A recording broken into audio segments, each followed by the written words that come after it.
Jeremias, no capítulo 8. Jeremias, capítulo 8.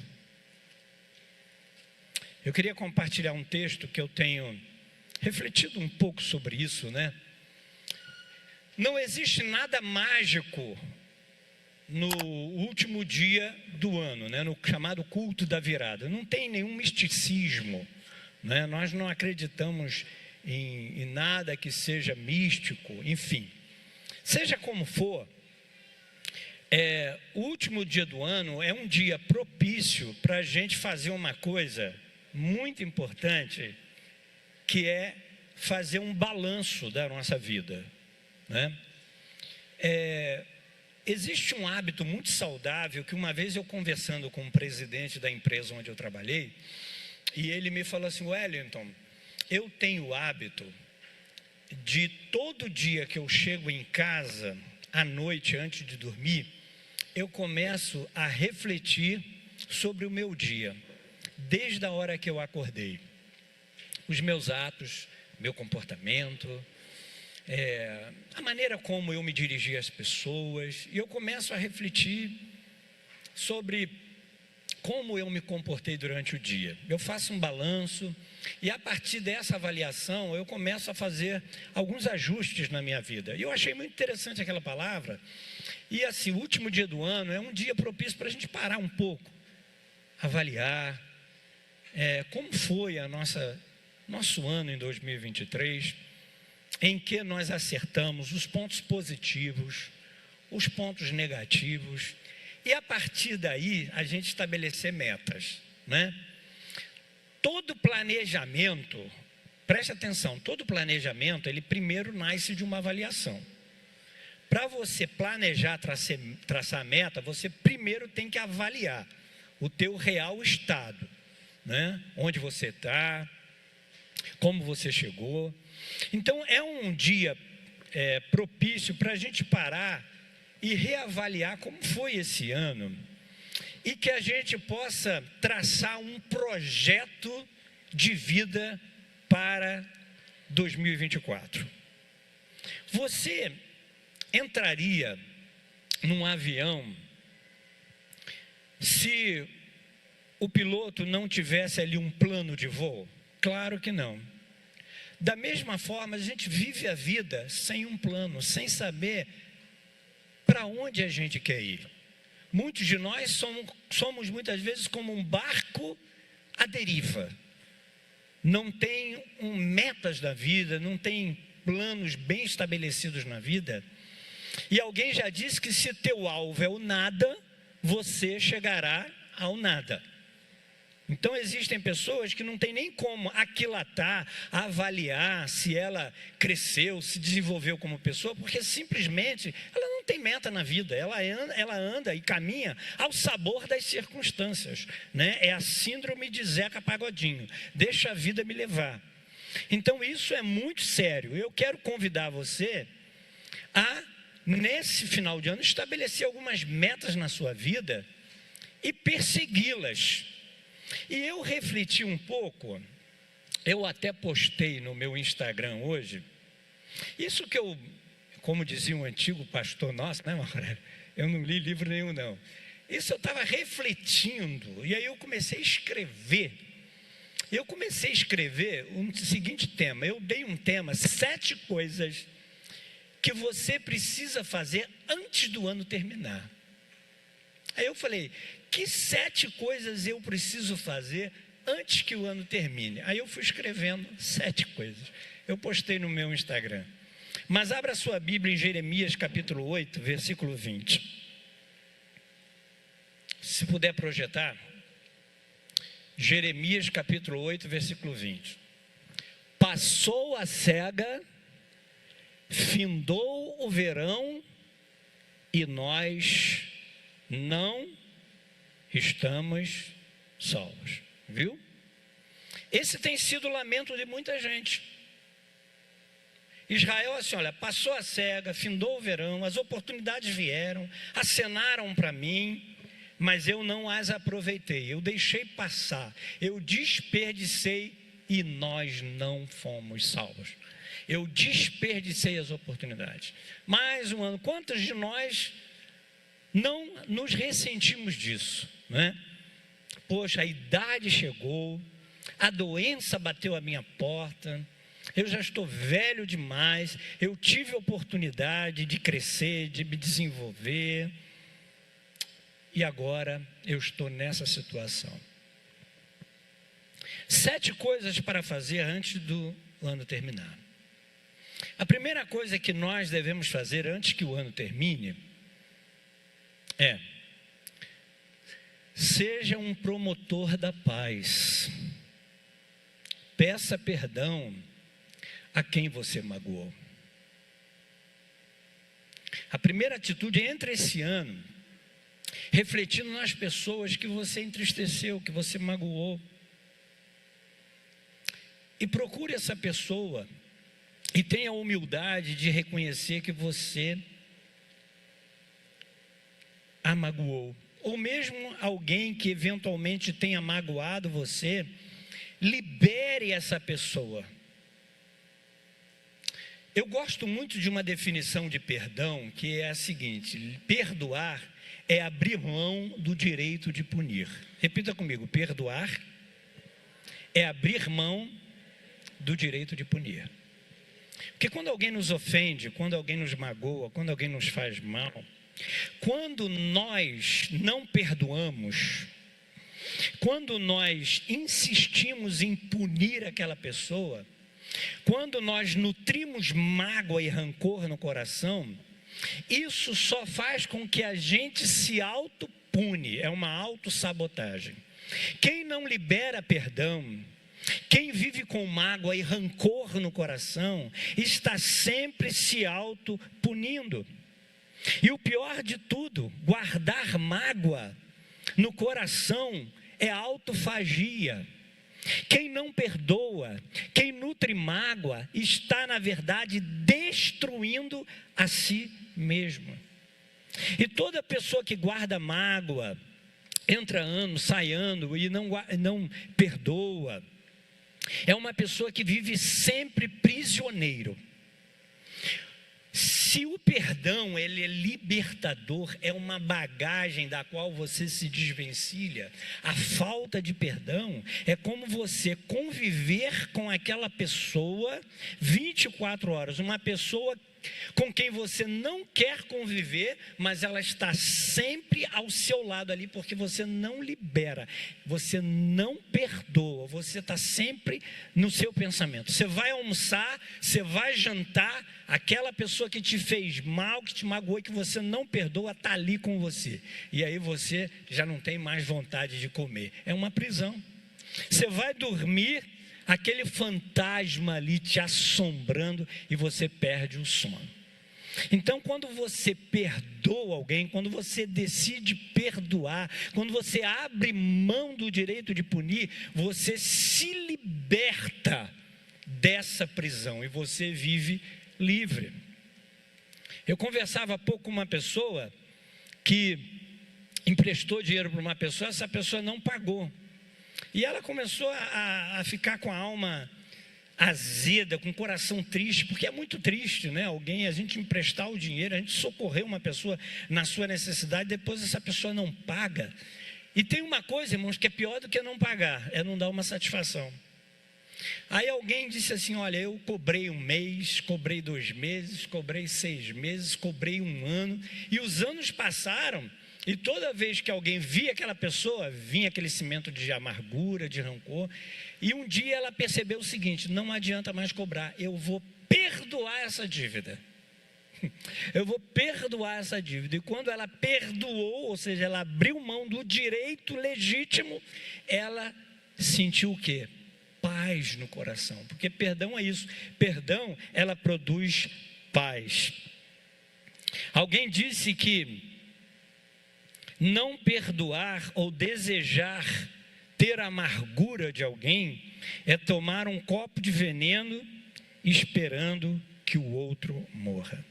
Quantas mulheres, né, magoadas com seus maridos, quantos maridos magoados com suas esposas, quantos filhos magoados com seus pais, quantos pais magoados com seus filhos, quantos amigos um dia caminhavam juntos, né, e hoje são inimigos, não se falam. Então, antes que o ano termine, libere perdão, perdoe. Perdoar é uma atitude, é uma decisão, e não é uma decisão fácil. Jesus disse assim, que nós devemos perdoar os nossos inimigos. Sabe o que isso significa? Que o perdão é uma coisa transcendental. O perdão transcende a razão, o perdão transcende a lógica, porque não tem lógica você perdoar um inimigo, mas Jesus disse que eu tenho que perdoar. Na oração do Pai Nosso, aliás, você já parou para pensar que quem não perdoa não pode orar? Pai nosso que estás nos céus, perdoai os nossos inimigos, assim como nós temos perdoado aqueles que nos têm ofendido. Portanto, quem não perdoa não pode orar. Então, nós precisamos entender, queridos, que o perdão, como eu disse, é uma coisa transcendental. É o amor de Deus derramado em nossos corações que nos permite perdoar. Eu não perdoo porque eu sou bom, não. Eu perdoo porque o amor de Deus está derramado em nossos corações. E uma das coisas que eu aprendi, irmãos, quando você tem dificuldade de perdoar alguém que te ofendeu ou te magoou, eu vou te ensinar uma oração que eu aprendi lendo um livro que me ajudou muito. Simples. Senhor, ensina-me a perdoar. Repita comigo. Senhor, ensina-me a perdoar. Senhor, eu não consigo perdoar essa pessoa. Senhor, eu já tentei, mas eu não consigo. Mas Senhor, me ajude a perdoar. Tome uma decisão de pedir perdão, porque a falta de perdão é como um peso, é como algemas que te prende. Então, olha, você tem que fazer isso, ó, tirar esse peso dos seus ombros, né? Quebrar essas algemas e seja livre, porque sem perdão, irmão, não há saúde emocional. Existem muitas pessoas adoecidas porque não perdoam. O perdão liberta, o perdão cura e o perdão transforma. Amém? Muitas pessoas já me fizeram muito mal. E eu confesso aos irmãos que eu não consigo ter mágoa dessas pessoas. É porque eu sou bom? Não. É o amor de Deus que está derramado. Eu decidi perdoar essas pessoas. E, irmão, só para terminar essa parte, a gente precisa entender que nós não somos uma comunidade de perfeitos. Nós somos comunidade de gente em construção. Se a gente não entender isso, a gente acha que igreja é lugar de gente perfeita. E aí você exige que as pessoas sejam perfeitas com você. Nós decepcionamos pessoas e somos decepcionados. Nós magoamos e somos magoados, porque nós somos pessoas em construção. Alguém perguntou: Senhor, até quando meu irmão pecar eu devo perdoar? Até 7, não digo até 7, mas 70 vezes 7. Jesus usou aqui uma hipérbole, uma figura de linguagem. Jesus está dizendo: olha, como é que você pode querer medir até 7 como se alguém pudesse alcançar a perfeição? Não, nós não somos uma comunidade de perfeitos. Nós somos uma comunidade de pessoas que estão sendo restauradas, que estão sendo tratadas, que estamos progredindo. Então nós precisamos olhar o meu irmão com essa lente, não exigir que as pessoas sejam perfeitas, e por isso nós devemos perdoá-las. A segunda coisa que nós precisamos fazer antes que o ano termine: espalhe o amor. Diga eu te amo para as pessoas especiais na sua vida. Não espere a cerimônia fúnebre. Não espere aquele momento do velório para você tecer altos elogios. Nós devemos abraçar, beijar, escutar, apoiar, aconselhar valorizar as pessoas enquanto elas estão vivas, porque depois da morte, o nosso discurso não significa nada para a pessoa. E o tempo não volta mais. O tempo desperdiçado não volta mais. Portanto, não espere perder alguém que você ama, alguém que você quer bem, alguém que é especial na sua vida, para você expressar gratidão, amor e valorizar as pessoas. Não existe, irmãos, tristeza maior do que descobrir o valor das pessoas depois que elas vão embora. Não tem tristeza maior do que a gente descobrir o quanto aquela pessoa era importante, especial, depois da sua morte. Portanto, não basta amar alguém, não basta apreciar alguém, é preciso demonstrar esse amor, é preciso expressar carinho, afeto, por meio de gestos e de palavras. O amor que não se expressa torna-se inexpressivo. A Bíblia diz que Deus amou o mundo de tal maneira que deu o seu Filho. Ou seja, o amor de Deus por nós é um amor que se expressa por meio de palavras e por meio de gestos. Portanto, a gente precisa nesse ano aprender a verbalizar, né? Exteriorizar. Alguém disse assim, mas ele já sabe que eu amo. Ela já sabe, mas a gente precisa dizer isso para as pessoas. Sabe por quê, irmãos? O elogio é uma coisa, isso já está provado cientificamente. O elogio, ele é muito importante. Elogie mais as pessoas. Elogie mais o seu marido, amém? Elogie mais a sua esposa. Elogie seu filho. O elogio, ele aumenta a autoestima de quem ouve, né? Aumenta a nossa autoestima. Alguém expressar o quanto você é importante para ele, o quanto você a valoriza, isso aumenta a sua autoestima. E o elogio, ele tem um poder de reforçar o comportamento. Quando alguém tem um comportamento positivo, quando faz uma comida gostosa, e você diz, para que comida gostosa? Você está reforçando, você está estimulando a pessoa para ela se aprimorar mais ainda na arte culinária. Então o elogio aumenta a autoestima, ele reforça um comportamento, e essas palavras, elas geram bem-estar e felicidade em quem ouve. Então, seja uma pessoa que se expresse mais, fale mais, exteriorize mais. Terceiro lugar, o que fazer antes que o ano termine? Seja grato. Seja uma pessoa grata.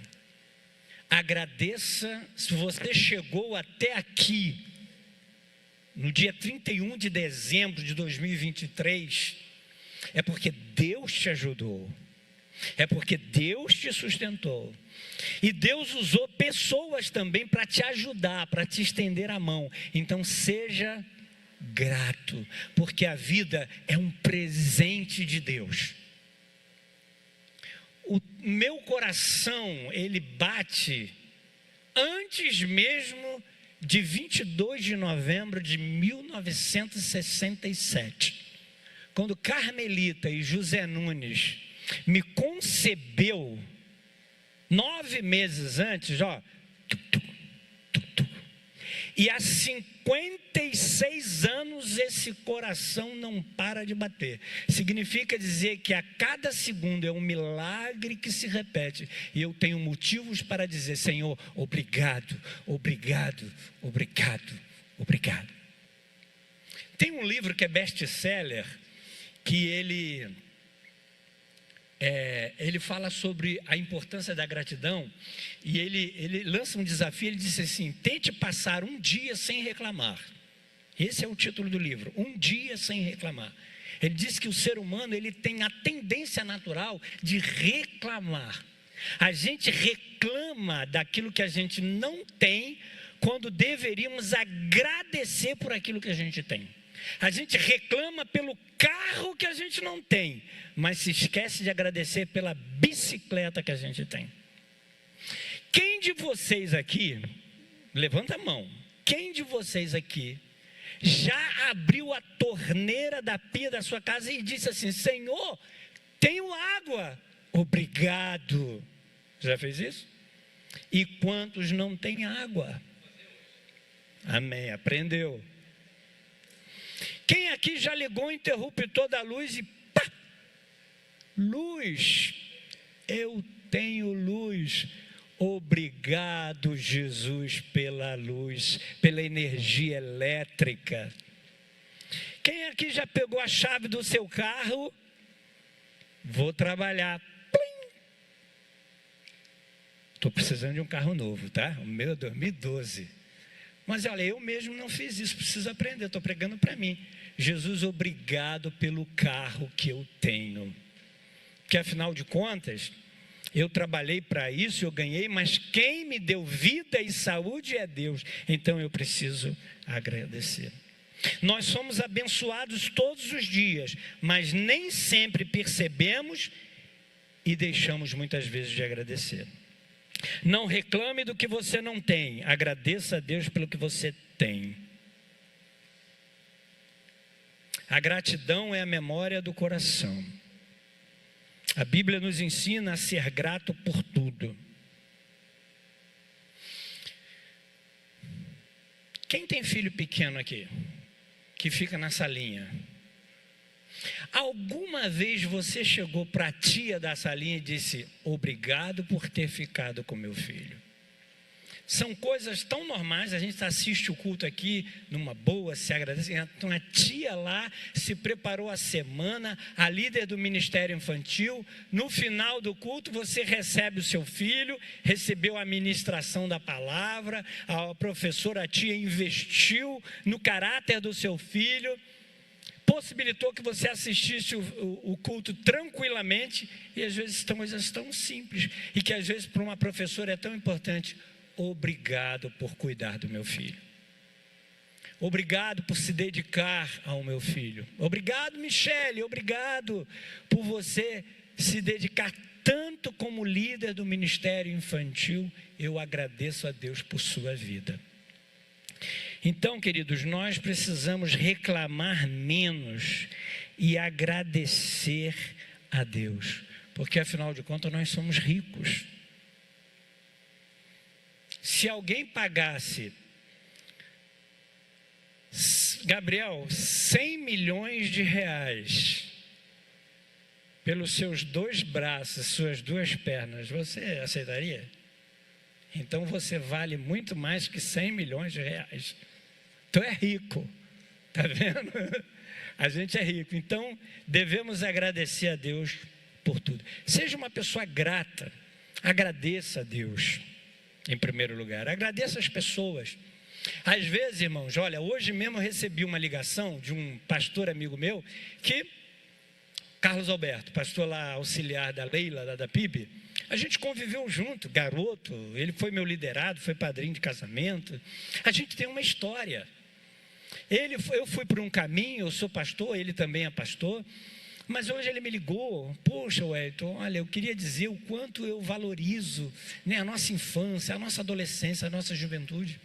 Às vezes a gente alça voos na vida e esquece daquela pessoa que lá atrás estendeu a mão para você, que te ajudou, né? E às vezes a gente passa pela vida e esquece das pessoas que lá atrás foram importantes na nossa vida.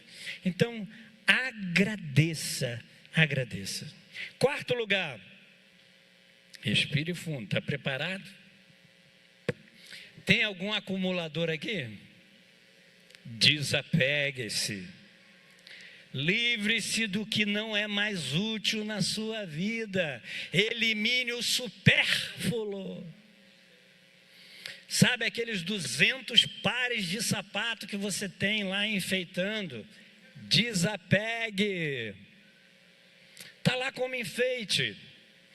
Quanta gente precisando, carente, e a gente, por livre recreação, por mera vaidade, por mera ostentação. Então, uma das coisas que a gente precisa na vida é nos despedir de algumas coisas na nossa vida. É a generosidade, né? É ser mais generoso.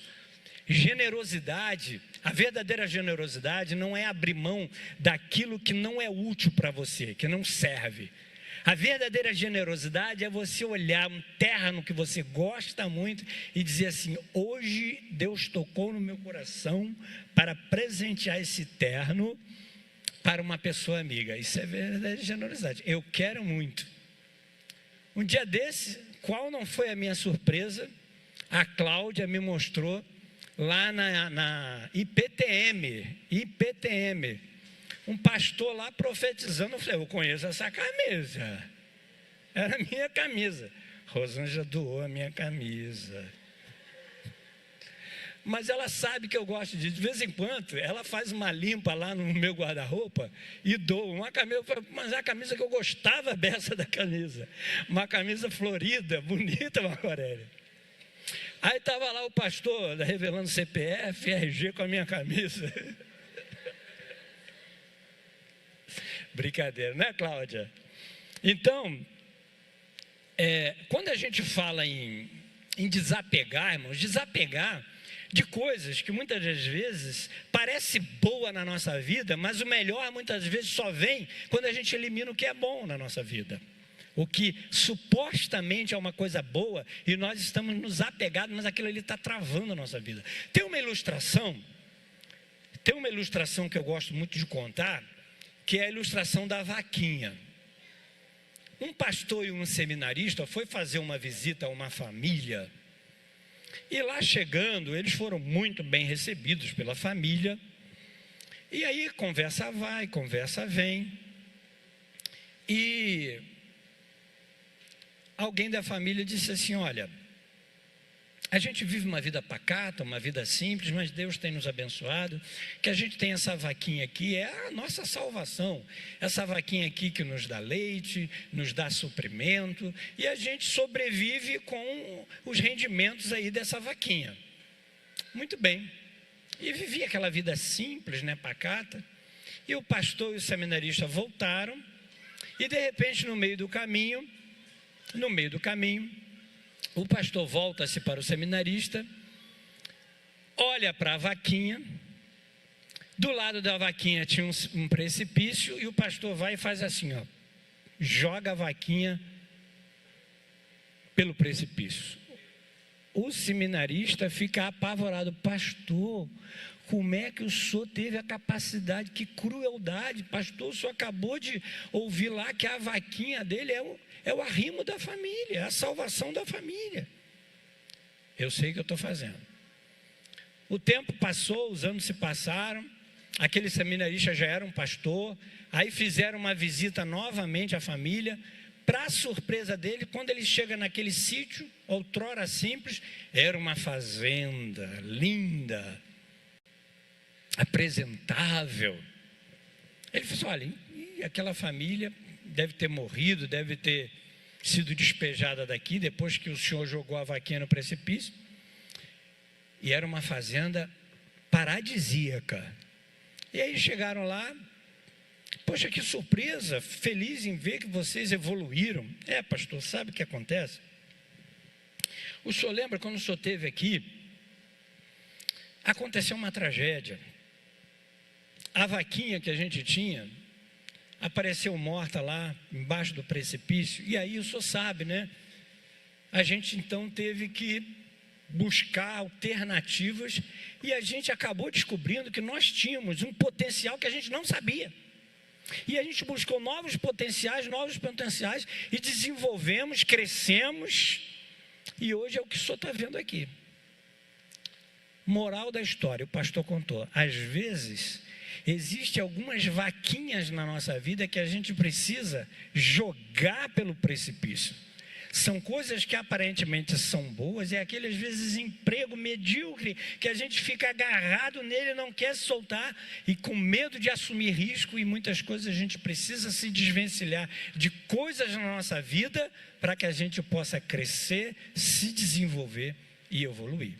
Então, qual é a vaquinha da sua vida que está travando o teu crescimento, não é? Então, pare de acumular entulhos, quinquilharias na sua vida, né? Existem coisas na vida que não são perdas, mas são livramentos, né?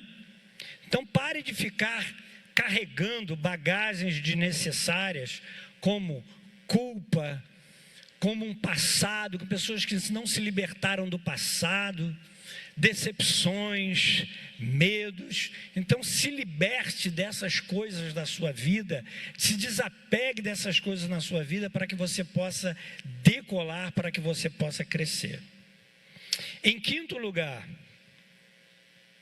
faça alguém feliz, presenteie alguém especial na sua vida. Amém? Quem pode dizer amém? Hoje vocês viram a gente fazer isso aqui. Hoje nós presenteamos algumas pessoas. Isso é generosidade, é prova do amor. Nós não somos o que falamos, nós somos o que nós fazemos. O amor não é aquilo que ele diz, o amor é aquilo que ele faz. O amor não consiste apenas em palavras. Nós não podemos amar apenas de boca. Nossas ações precisam referendar as nossas palavras. Não basta dizer para as pessoas, vai em paz, se nós não somos capazes de socorrê-las em suas aflições. O amor, ele precisa ser prático. O amor precisa ser traduzido em gestos de bondade, porque a generosidade é a prova do amor verdadeiro. É possível dar sem amar, mas é impossível amar sem dar. Toda pessoa que ama verdadeiramente, ela se doa para alguém. Então, irmãos, não tem coisa melhor do que a gente gratificar alguma pessoa. Eu não estou falando só com o dinheiro, não. O dinheiro faz bem, né? Hoje, mamãe ficou R$100 mais rica. Ela gosta, ela diz, filho, ó, se você tiver que me dar um presente, me dá um dinheirinho. Mamãe fala sempre assim, me dá um dinheirinho. É bom.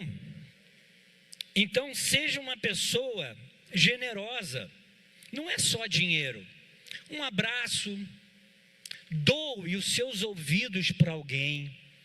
Quando a gente ouve alguém, a gente está dizendo para ela o quanto ela é importante. O que ela tem a dizer é importante. Então, doe sorrisos, doe abraço. As nossas ações são semeaduras para o futuro. Nós colhemos o que plantamos. O bem que fazemos para os outros retorna com juros e correção monetária para nós mesmos. Quem semeia com fartura, a bendita semente do amor, recebe medida transbordante de amor. Quem semeia bondade, colhe compreensão. A Bíblia diz em Efésios 6, versículo 8. Olha o que a Bíblia diz em Efésios, capítulo 6, versículo 8. Sabendo que cada um receberá do Senhor todo o bem que fizer, seja servo, seja livre. Viu? Então, quando você faz um bem a uma pessoa, você pode até esquecer, mas essa semeadura que você faz na vida de uma pessoa não ficará esquecida. Abre a sua boca para abençoar pessoas. Quando você é um canal de bênção nas mãos de Deus para as outras pessoas, a pessoa mais abençoada é você. Deus abençoa com a mesma bênção que você abençoa. Quanto mais você investe, mais Deus lhe dá para investir. Viu? Quanto mais você investe em pessoas, mais Deus te dá para você investir.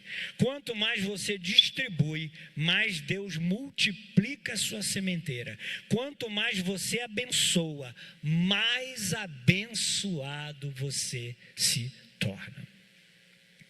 Em sexto e penúltimo lugar, antes que o ano termine, seja um crente de verdade.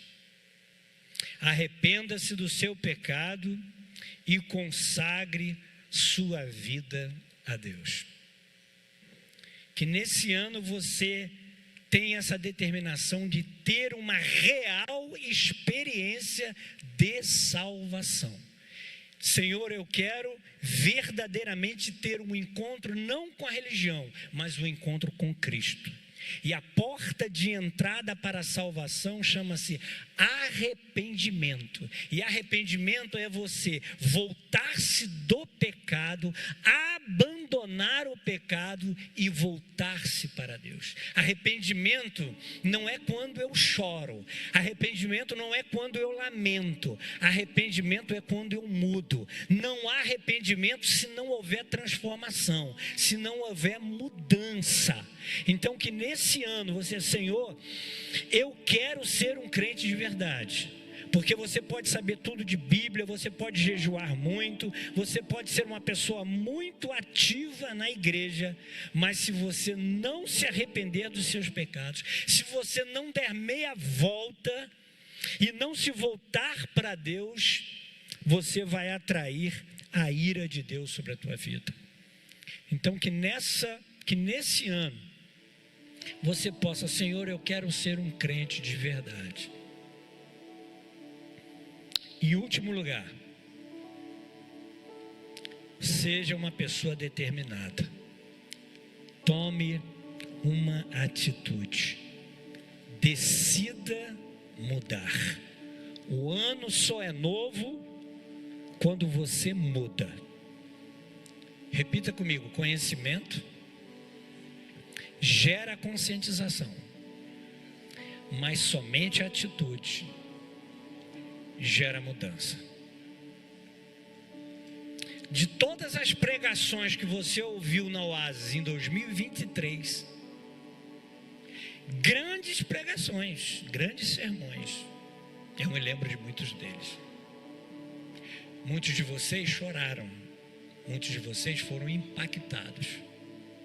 Mas o que muda a nossa vida, o que transforma, não é o que eu ouço aqui na Oasis, é o que eu faço com aquilo que eu escuto quando eu saio daquela porta ali. É isso que muda. O que muda não é eu me impressionar, não é dizer que pregação maravilhosa. O que muda de fato a minha vida, o que me torna uma pessoa melhor, é a minha disposição de colocar em prática aquilo que eu escuto, que eu ouço. Que nesse ano de 2024, irmãos, a gente possa sair do campo da teoria e tomar uma atitude. Há uma frase atribuída a Einstein que eu gosto muito, e eu sempre repito ela nos meus gabinetes pastorais, que ele disse assim: a maior insanidade do mundo é querer resultados diferentes fazendo as mesmas coisas. A maior insanidade do mundo é achar que você vai mudar, que coisas vão acontecer na sua vida e você continuar fazendo a mesma coisa. Que nesse ano você tome algumas atitudes na sua vida. O que seria da mulher hemorrágica se ela não tivesse tomado uma atitude? Eu vou até Jesus, e foi. Eu vou me arrastando, mas ela foi. Ela tomou uma atitude, e a atitude daquela mulher é que gerou um milagre na vida dela. O que muda é a atitude. O que você ouve você esquece. O que você vê, você imita. Mas o que você faz é o que você aprende. A gente precisa fazer. Você já ouviu todas as pregações que você precisava ouvir. Todas. Você não precisa ouvir mais uma pregação. Você já ouviu tudo que você precisa fazer. A gente só precisa colocar em prática. Nesse ano de 2023, nós lançamos um desafio aqui, leitura bíblica anual.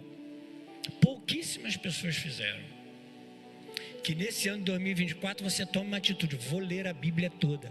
Vou cumprir o plano de leitura bíblica anual da minha igreja. Eu vou tomar essa atitude.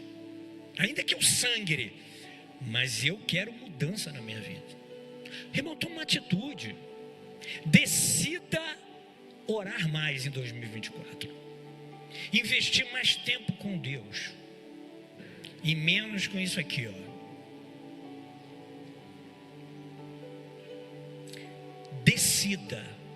Decida orar mais, buscar mais a Deus.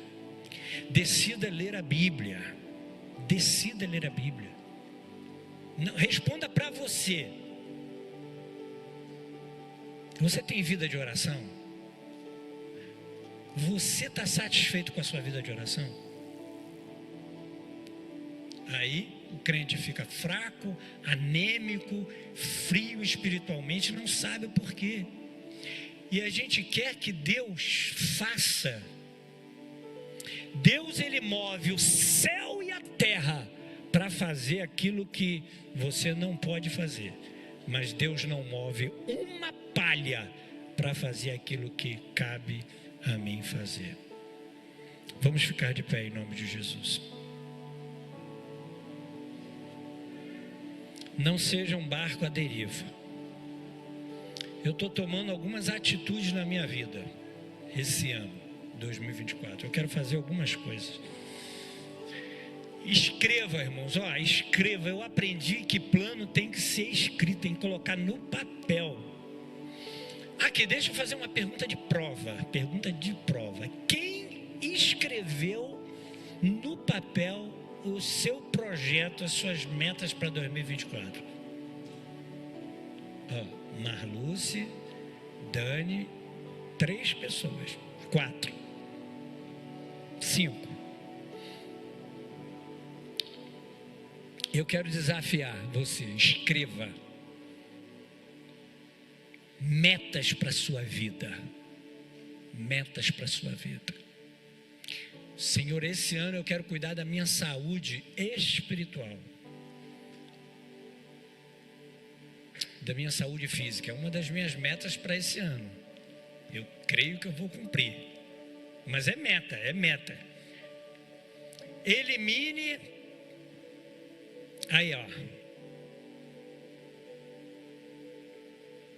farinha, açúcar, alimentos tóxicos na sua vida. Cuide da sua saúde emocional. Decida perdoar. Se envolva mais na obra de Deus. Ame a sua igreja. Pai, obrigado, Jesus. Obrigado, Senhor, porque o Senhor nos ama e o Senhor tem prazer no nosso bem-estar.